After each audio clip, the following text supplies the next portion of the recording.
Dening kailay ka sa pirarama deni. Ano ati sing tansah nyuwun pitete.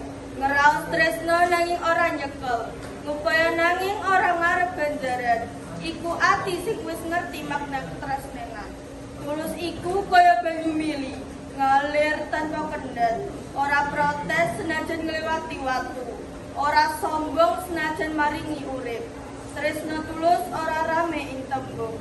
Nanging katon saka laku. Saka padelan sing tenang.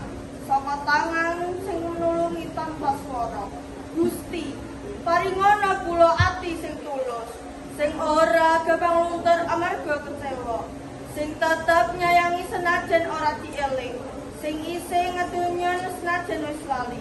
Kula asmi ketresnanan iki ing saben karya, supaya uripku ora mung migunani, nanging uga dadi berkah karya.